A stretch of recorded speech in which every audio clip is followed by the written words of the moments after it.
Maybe movies.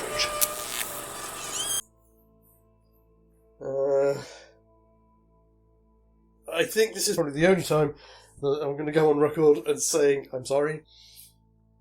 And so it should be. Well, it's going to be interesting, isn't it? Once you get into cabin fever, you just have to follow it the whole way. Oh, yes, yeah. Just has to run its course. Okay, so, hello, thing two. Hello, thing one. And welcome back to Maybe Movies. And we are pulling our proverbial hairs out. Trying to figure out how we're going to make the down work. So before we get into this, very, very quickly, and I know I should have done this last Friday, but a huge, huge thank you to all of our recent subscribers. Thank you for joining us. You are most welcome. And we're going to do a shout out quickly today for Kenneth from Channel of the Living Dead. Channel of the Living... That was a great name. Like it already. New friend of ours from Slasher as well, which is a horror-themed social media platform. If you haven't found it, check it out. It's pretty good. A very friendly community on there as well. Oh, lovely. I've downloaded it, but I haven't actually been on yet. Still has its teething problems, and it's not the quickest to load, but, you know, basics are there. You can post obviously pictures and all this kind of thing, posts from other people and stuff. I had so many people kind of tracking us down, just like, oh, cool. But yeah, do check out Channel of the Living Dead. Kenny's a great guy, very laid back, really laid back. Like, if he was any more laid back in his delivery, he'd be horizontal. Okay, right. But does a lot of kind of loot crate stuff. Okay. Especially horror-related things, which, including one of the best ones that I saw when I was watching the other day, in amongst the stuff, photo of trash from Night of the Living Dead, from Return of the Living Dead. Oh! Signed by Linnea Quigley. Oh, you lucky bastard. So yeah, do check that out, and of course, link will be in the description below. Well. Yes, well, what have you put us up to? It's a game. It is, isn't it? Such a fun game. I think, did you say something about there being a problem with where we called our acts last week? Yeah, because when I went back and looked, it turns out that where we called Act 2 is basically past the hour mark. It's nearly 2/3 of the way into the movie. Right. And then there's like 5 scenes, and then we get to Act 3. Oh, yes. Yeah, actually, yeah. I think so I feel like we may have picked the wrong turning point. Okay, well, so we need to say earlier in the film. For me, I mean, I suppose if you're looking back into the first act for another kind of turning point, I would say, like, you know, the morning after they have their little romp in the elevator and everything, and he finds the hotel room full of incriminating stuff. Okay. Because it's a sudden escalation of the situation. It mildly annoying but kind of fun romp game, and then suddenly cocaine and hooker photos and all of it, all of the stuff. That makes sense. It's a orgy of evidence. Oh, yes. Oh, where's that from? Minority Report. Thank you. It's a pretty serious escalation. Yes, and it's a better one, because I was thinking for something smaller. I thought after he has his meeting with Anson Bear, oh yeah, there's that bit where he's somewhere just beating the crap out of his briefcase. Yeah, it's a smaller moment and it would work, but what you're saying there, that's as glaringly obvious. You cannot make it any more obvious that there is a shift in tempo than finding a hotel room full of depravity. Yes, depravity. Yes, that's the word. Yeah. Okay. No, I would agree with that. Okay, cool. So this will be. So if you were coming in expecting us to go through to the point in the film that we discussed last Friday, we're not. We're going to go a little bit earlier, which also puts me as we're talking about this straight away, and I should have done this at the beginning. Sorry. Quick reminder: we are talking about the game here, and as we said last week, if you haven't seen it, please go away, find it, watch it, enjoy it. That's not a command. That's just you will, because it's a great film. And come back and catch up, because we don't want to ruin it for you. Yeah, do avoid spoilers, folks. It's for your own good. The other problem that we've got with this one as well, yeah, even before we look at our acts, is what's our setup here? Nicholas Van Orton isn't defense. He's not on the downward spiral already. Oh, He's at he's the top a of his rich, game. powerful man with many options. Yes. Many options. Yes, no, this has crossed my mind. This could be a problem. Well, how do we broach our basic plot? Because I'm assuming we're not going to have CRS. There's no real role for them in this. Well, I mean, we're supposed to be leaning into the concepts of falling down. Mm-hmm.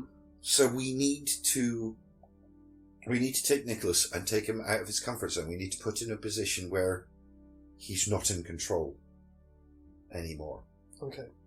So I'm thinking it maybe sort of starts like a little bit later, and in the story maybe we have a brief introduction scene sort of explaining who Nicholas is and the circumstances. But I'm just thinking about his visit to go see Anson Bear. And I was wondering, and we could make this a nice little callback if we want to, because it never really specifies where it is he goes to see Anson Bear, but he does go to an airport to travel to see him. Mm-hmm. So what if Nicholas is travelling to LA? Okay. So he's outside of San Francisco, he's away from his hometown, he's in a strange environment, and he gets stuck in LA traffic. Oh, okay. Yeah, carry on, yeah. Alright. He gets literally gridlocked in traffic. Now, I don't know how much of a stretch this is to have this. We can talk about the circumstances later. But I'm imagining, maybe he gets into an argument with his driver about maybe the route that he's taking or something like that. And the driver just ditches him. Just walks away. So now he's stuck in LA traffic in a limo. He probably doesn't know how to drive properly. Mm. And to add insult to injury, there is no cell service where he is. I like it. What I'll add then to it. I know. Yeah. And it's not. I like the idea that he has an argument with the limo driver because he's stuck in traffic. He's got a meeting to get to. He's pumped up to go and basically throw the book at Anson Bear. Yeah, absolutely. And yeah. this is all detracting from what is happening. Has this argument with the driver. The driver says, "Well, screw you, buddy." Gets out, takes the keys with him, and locks him in. Oh, well. He can still get out. He just has to wind down the window, and he can climb out the window. Yeah, but again, it automatically. Just to escalate. Oh, yeah, I see what you mean. Yes. That's what I was thinking. Not saying that he's trapped in there, but yeah, just saying that he can still get out because movie. But he has to clamber out the awkward and embarrassing way. Yeah, exactly. Yeah.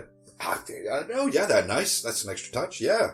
So I think the beginning of the film will play the same because we want to establish this very much the idea that he's had this responsibility thrust on him by the death of his father. That's all fine. Yes. But yes, you're right. There's some bits we won't need. So do we lose Conrad out of this for this bit then? We don't need Conrad at this point because we don't have CRS. But we know he's in the background if we need to drag him in. Yeah. This is the thing. If we're going to use him later, we might want to introduce him now. Okay, so we can maybe just a very brief scene. Instead of him meeting for his brother for lunch, maybe he blows him off. Okay. So we'll introduce the character, but we don't have to have the full 5 minutes or whatever. We're watching him with Christine in the background and all that kind of thing as well. Yeah. Okay, absolutely. Cool. Sorry, Sean, less screen time for you. Sorry, buddy. Sorry. Which I must admit, I have to say, his acting in this was really good. Oh, yeah. Well, yeah. I think Sean Penn's one of those underrated actors. I think he got famous for being a pretty boy too young. Mm. And people pegged him that way. I have to admit, when I was young, I did too. I didn't pay much attention to him. But I've seen a bunch of his movies, and he's a really good actor. Yeah. I think probably the first thing I heard about him was Madonna's husband. So. Yes, no, that's the first time I heard about him. It's like, who's this dude?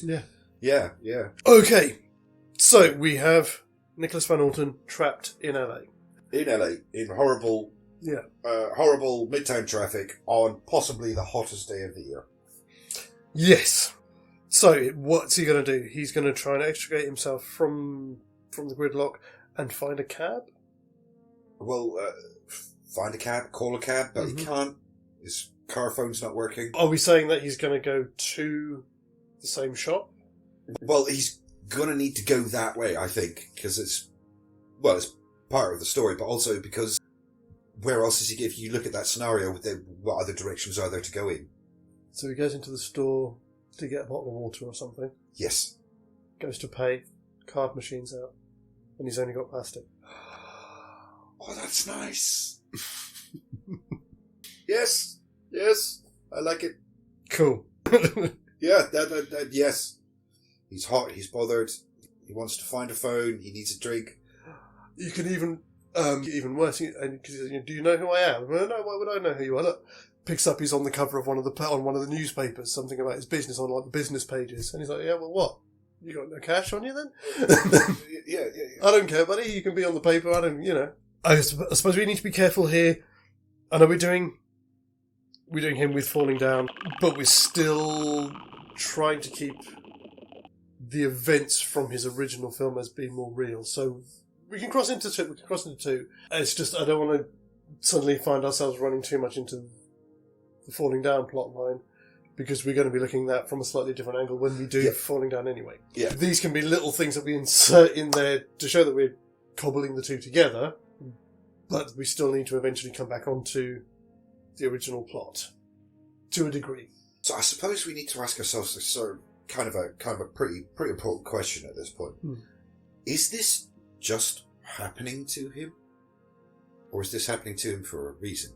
I think it's stretching credibility that it's just all coincidental, because I'd agree.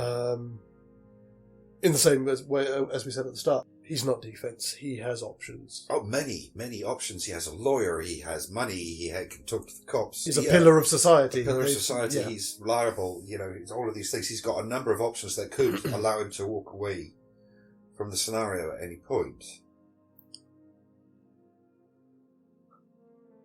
Got it. What you got? Oh, yeah. What you got? What you got? In the game, there's the scene where he goes to confront Anson Bear with the photos. And he says, "What are you doing? You're involved in all this, yada, yada, yada, yada." And he said, "No, I'm not. I've taken your deal and all that, and I've retired." What if he is behind it? Everyone loves a European villain. I like. He says, "I could fight you on it," doesn't he? In there, he does. Yes, he does. I love it. So this does work, because what we can do. We can still keep the act structure where we called it as the hotel room, because I suddenly thought to me, we haven't got CRS, we don't have the whole thing with the hotel. So where we called the act doesn't work. Oh, I see. But it does work, because he's staying overnight in LA. Hotel room's a hotel room. Oh, of course it is. Yes, it is. Okay, all right. So Anson Bear is basically taking the role of CRS in this? As in, the engineer of the situation. Mm-hmm. Is it all him? I think a bit of both. I think there will be a number of instances that are purely coincidental, but I think from a certain point, certainly from when we get to their meeting where he says, "I'm firing you." Yeah. From that point forward, it will increasingly become his machinations to get back at him. So this bit, the bit that we just described, that is a pure coincidence. It's just him having a bad day. Yes. But it's the start of... It sets the tone for what comes later. On. Yeah. Yeah, okay. And so we would have... we have the bit with the guy from the convenience store. Where are we going from here? So I guess from that point he will be able to get a taxi to get to his meeting. Yes. Eventually he has to get to his meeting, because we need that to happen now, don't we? Yeah. Do we want to have him go straight there, or because he's had this incident and he's ruffled and he's flustered, he needs to go and book into a hotel somewhere, get a fresh suit, this kind of thing, so he can at least present himself properly? Yes, because then we need to establish the hotel room for later. Yeah. Because it's, in the context of this, we need to establish that he is actually in that room. Mm-hmm. Right, okay, yes. Yes, so we do. So he needs to go to his hotel, clean himself up, and then go to the meeting. Cool. Which we get, and that can be played. They'll be played the same. We don't need to see any suggestion here. We don't need to go full on moustache-twirling villain. Oh, no. Oh, yeah. If we want to keep it in the same vein of Fincher, we want it to be a proper third act reveal. You don't want to give it away on the first go, do you? So we have the meeting with Bear, which goes more or less as described. Mm-hmm. So again, he can't open his briefcase. Yes. Just yet another aggravation. Yeah, absolutely. So this is the grey area that we need to fill in now. Because we've got the rest of this day that we need to fill, and the night as well. Unless we're saying... it doesn't matter, we don't have to have him, because we've lost this thing where he doesn't know that he booked a hotel room. We know that he's got the hotel room. He knows that he's got the hotel room. Yes. It's just all of this stuff is there when he gets back. Yes, when he gets back. Yeah. That's the idea. That's what I was thinking. So do we need to drop in... Again, because it is a Fincher film, some kind of nod that allows Bear to know where he's staying. He wasn't able to open his briefcase, so my lawyer's been in contact. But if you change your mind about any of this, I'll be at the such and such hotel. Yes. Yeah. So yes, he just give it away.